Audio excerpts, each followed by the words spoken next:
Alrighty. When I was growing up, we had a barbecue grill on our back patio. It was actually built into it, made of brick and all that kind of stuff.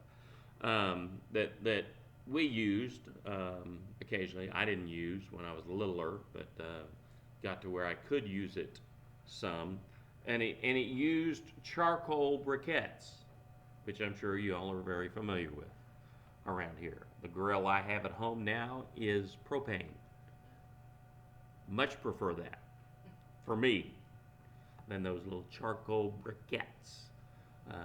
But you know how those work. You made a pile of briquettes, you slathered lighter fluid all over it in the hopes that you could get it to light, and then you'd strike a match and throw it in from a distance, is what I would usually do to try to get it lit. And it burns for a while, and then when it starts getting hot enough, you lay those down, the coals in there, spread them out a little bit so that you can cook on them. And one thing that I noticed though is if you got one of those briquettes and you set it off by itself, it wasn't long before it would start cooling down and cooling down, cooling down, and it just eventually just turned to ash over there, while the other ones would still be hot. You know, in order to keep the fire burning in a briquette, it needed to be in the group.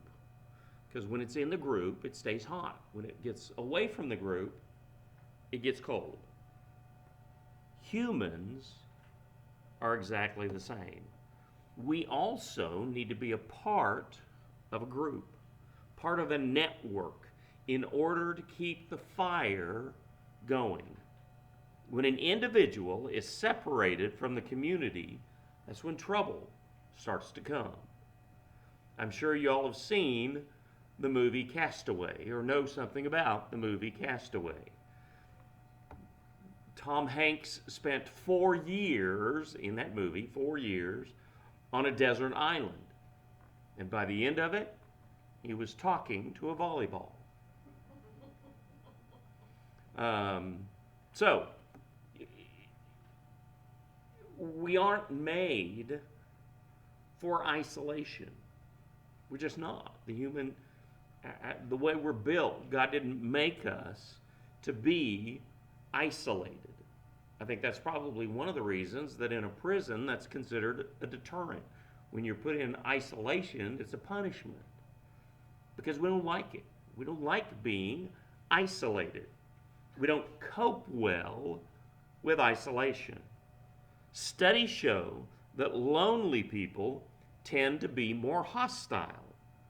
They tend to eat foods that are higher in sugar and fat.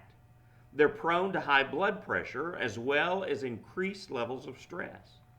And when it goes on for an extended period of time, it begins to affect their sleep. Later in life, it begins to affect their cognitive abilities. In fact, experts say that one of the causes of the opioid crisis can be traced to persistent feelings of loneliness. Because a primary effect of opium is that it soothes feelings of isolation and despair. We weren't made, God didn't make us to be alone. Now, while some solitude is an essential part of an emotionally healthy life, it can't be the only option that's on the menu. We need the life-giving, life-affirming connections that we experience in our relationships with other people.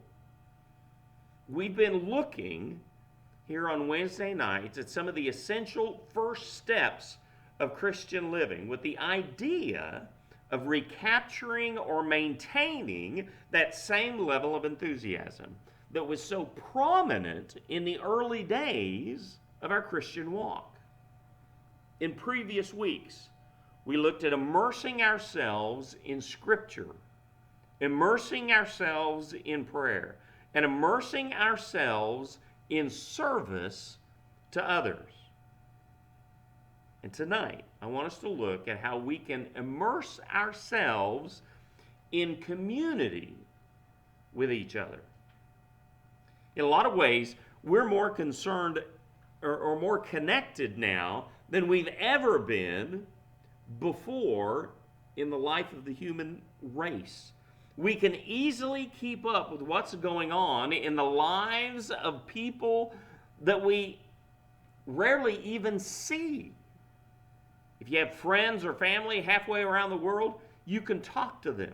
You can even video chat with them on a daily basis if you wanted to. And yet at the same time, more people today are living isolated, disconnected lives than ever before. Several years ago, the U.S. News and World Report published the results of a study in which almost half of all Americans, 46%, said that they struggled with loneliness some of the time, if not all the time. Almost half of all Americans, 43%, felt isolated from others and felt that their relationships lacked meaning.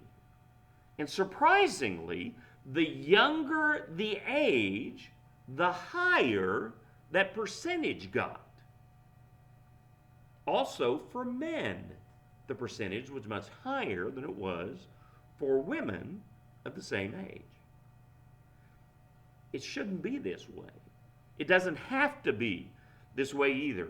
Your life can be characterized by meaningful, fulfilling, life-affirming relationships of all kinds. This is one of the reasons that the early days of the Christian life can have such an impact. For many people, they suddenly find themselves in a new environment once they accept Christ. They're in a new community, new friends, new role models and leaders. And these relationships can serve to strengthen them in their Christian walk.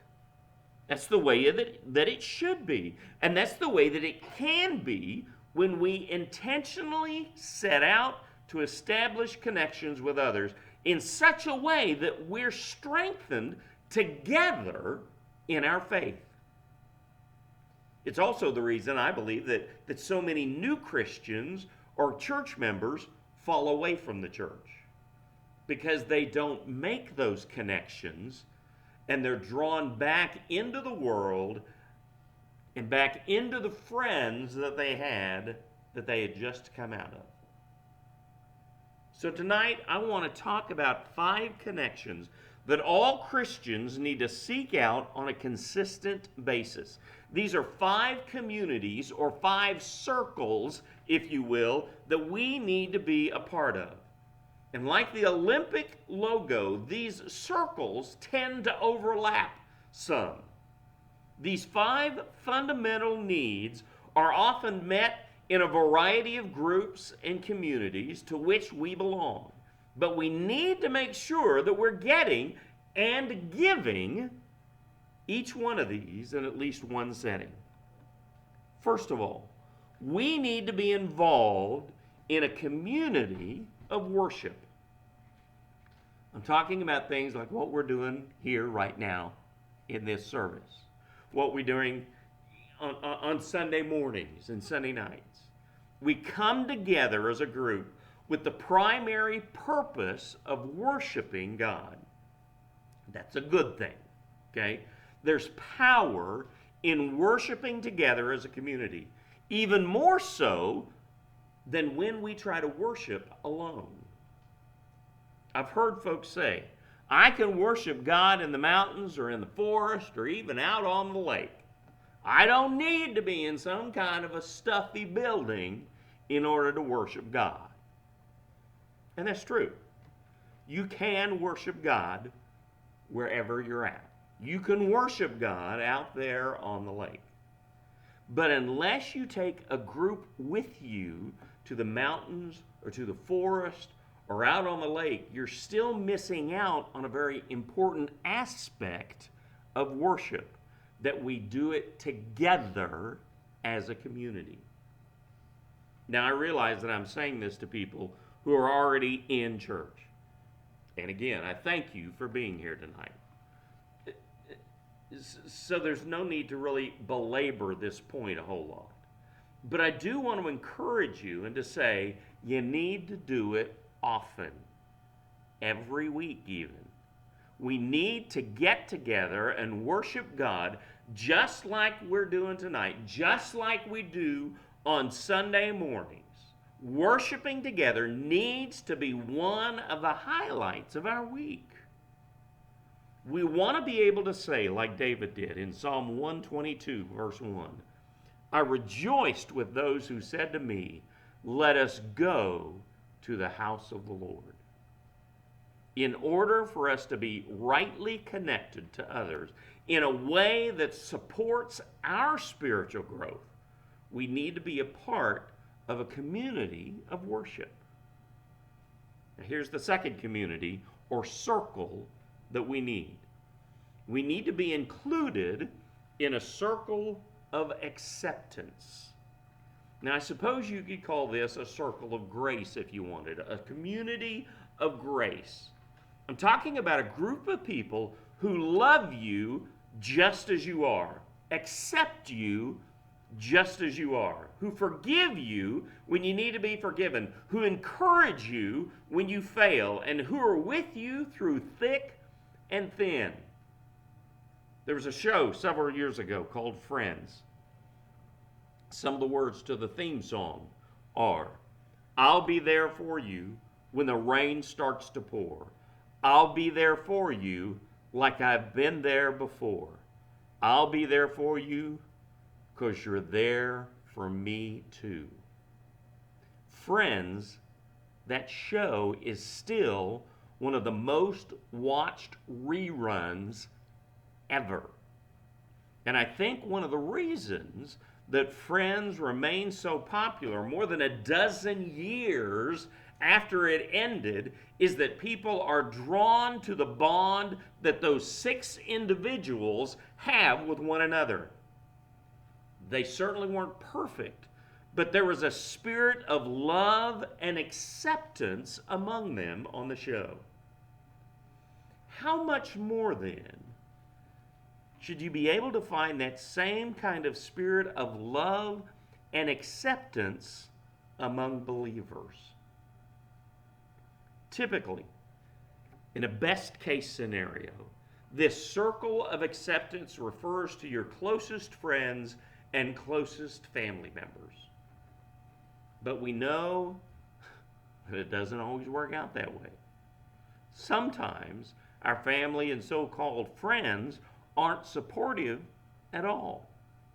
Sometimes they're more likely to be critical and judgmental. Sometimes they're more likely to think the worst of us rather than to want the best for us.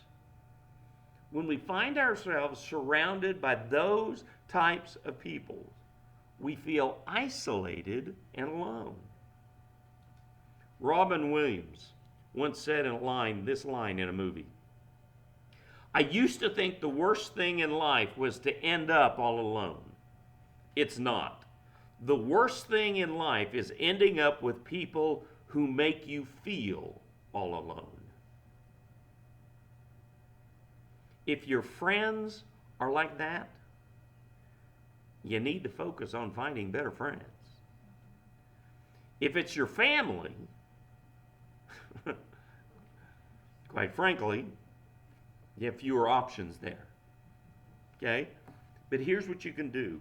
Seek out those who are willing to accept and affirm you before they try to fix you. Seek out those who will embrace you in spite of your faults. Because those people do exist. They exist within this fellowship here. I believe that there are people here in this room who are ready to be that kind of a friend if you need it, and who need you to be that kind of a friend to them. King Solomon said in Ecclesiastes 4, verses 9 and 10, "Two are better than one because they have a good reward for their efforts. For if either falls, his companion can lift him up. But pity the one who falls without another to lift him up." There might be a time when you find yourself in a situation where you need to say, that verse is talking about me. I've got no one to pick me up. The first step in the right direction is to say, I'm ready to be that someone for someone else. I'll love and accept and affirm the people in my life without reservation, and I'll ask God to bring into my life the people that I need who can do the same thing for me. In order for us to be rightly connected to others in a way that supports our spiritual growth, we need to be among those who offer unconditional love and acceptance to them. And we need to extend that offer any chance we get to others. Here's the third circle. We need to choose a circle of influence. In recent years, there's a new term that has worked its way into our society's vernacular, and that is influencer or social media influencer.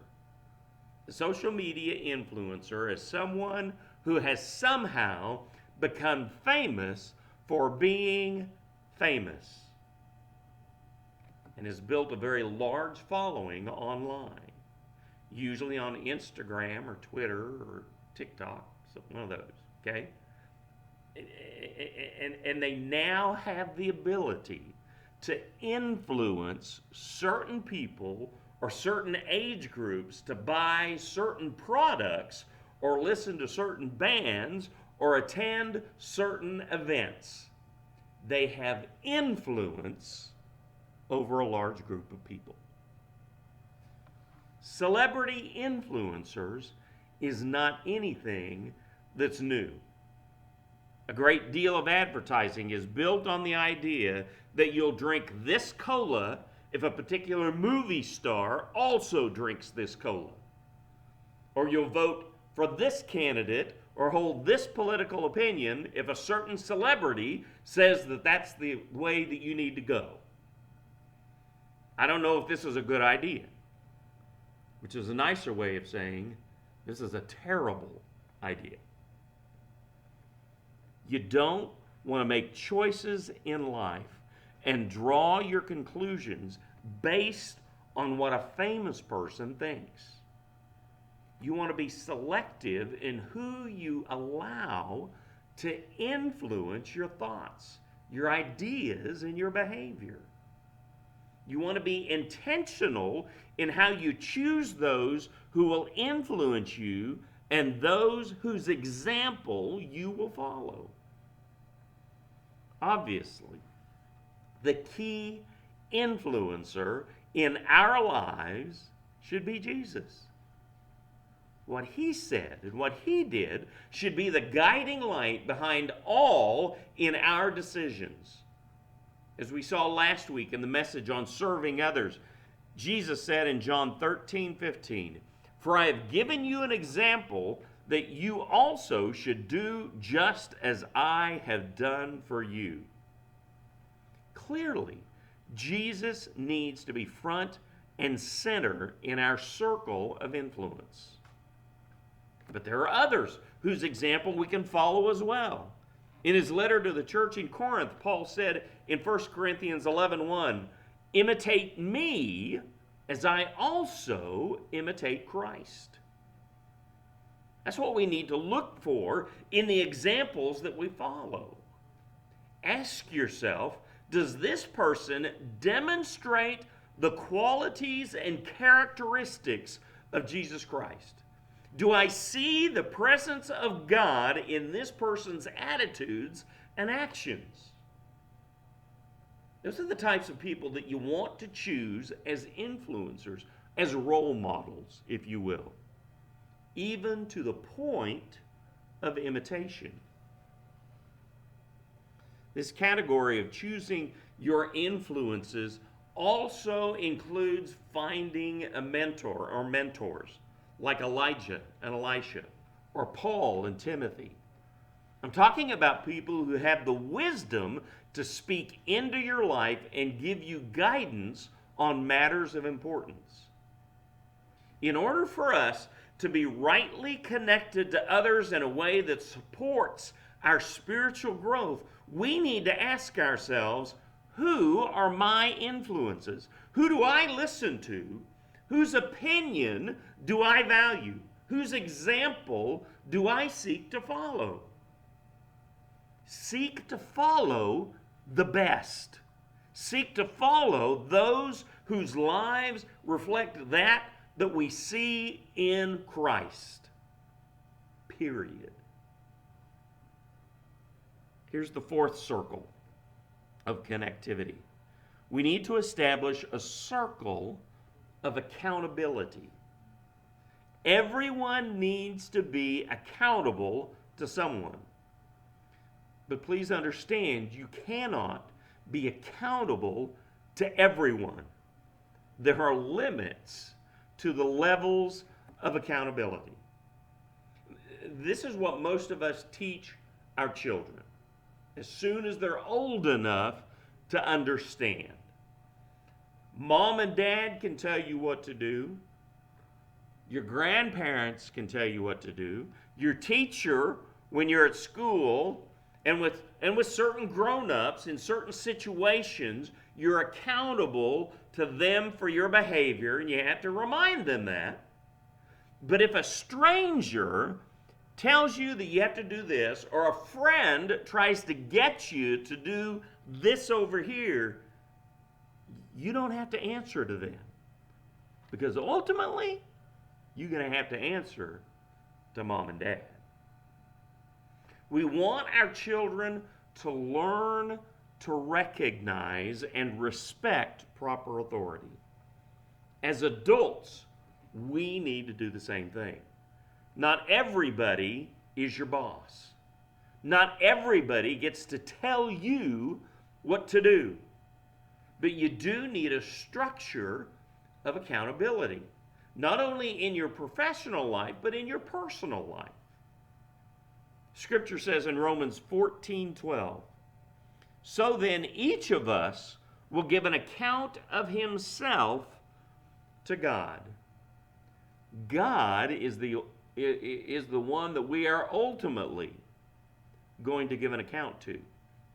But as we travel through this life, we need to establish relationships with trustworthy individuals who have the freedom to call us out when it's necessary to give us correction when we need it. Just as you want to select a church with care and select friends with care and select role models with care, you need to select with care those to whom you are accountable. In Galatians, Paul said in Galatians 6:1, brothers, if someone is caught in any wrongdoing, you who are spiritual should restore such a person with a gentle spirit, watching out for yourselves so you also won't be tempted. Let me read that again. Brothers, if someone is caught in any wrongdoing, you who are spiritual, that's the kicker there, should restore such a person with a gentle spirit. You who are spiritual should restore that person. That's a qualifier there. Spiritual maturity. Jesus warned against those who want to point out a speck in someone else's eye while they ignore the plank that's in their own eye. That's not what this is about. It's about allowing yourself to be held to a higher standard by those who also hold themselves to a higher standard. Accountability and maturity go hand in hand. And it's important to note that this is a mutual relationship. In Proverbs 27:17, it says, "As iron sharpens iron, so one person sharpens another." This person may include your spouse, probably will include your spouse, because a husband and a wife can hold each other accountable in many areas. It may also include one of your closest friends, because they know you better than anybody else. And they're able to see things in you that sometimes you aren't able to see in yourself. Could also possibly include a pastor or a teacher or a spiritual leader. Again, I'm referring to someone who knows you well, someone that you know well, and someone who has earned your trust. In order for us to be rightly connected to others in a way that supports our spiritual growth, we need to ask ourselves, to whom do I hold myself accountable? To whom have I given permission to say to me those things that need to be said? And here's the fifth circle of community. We need to develop a circle of outreach. We don't want our lives to become so insulated that we're surrounded only by Christians. We need to develop friendships and relationships with those who have not yet taken the step to follow Christ, as well as those who are not as far along in their spiritual growth as we are. John Wesley said, "A man must have friends or make friends, for no one ever went to heaven alone." Now, he wasn't saying that if you have spiritual friends, you're exempt from accepting Jesus as your Savior and Lord. He was saying that friends have the ability to influence one another. And we all need the right kinds of friends who give us the right influences. There are people in your life who need your friendship, who need you to demonstrate the qualities that we've talked about today: love and acceptance and affirmation, encouragement, influence, and even accountability. We should always be on the lookout for those who can be a part of our circle of outreach. I'm sure we all know someone who could say, "I'm a Christian today because that person became my friend, and they were a Christian, and they had such an influence on me that I accepted Christ." That's the kind of friendship that Wesley was talking about. Solomon said in Proverbs 13:20, "The one who walks with the wise will become wise, but a companion of fools will suffer harm." When we hear this verse, we often think, this means that I need to surround myself with wise people. And yeah, we do. We all do. But I believe it also means that whenever you can, you need to be that wise person with whom others can talk. In other words, you need to be the one who's lifting those up around you to a new level. That's your circle of outreach. In this message, I talked about the qualities that you need to look for in the circles you choose for yourself. Those who love and accept you as you are. Those whose lives are an example to follow. Those who have the integrity to hold you accountable. These are the people that we need to invite into our lives. And this is the kind of person that we need to be to other people.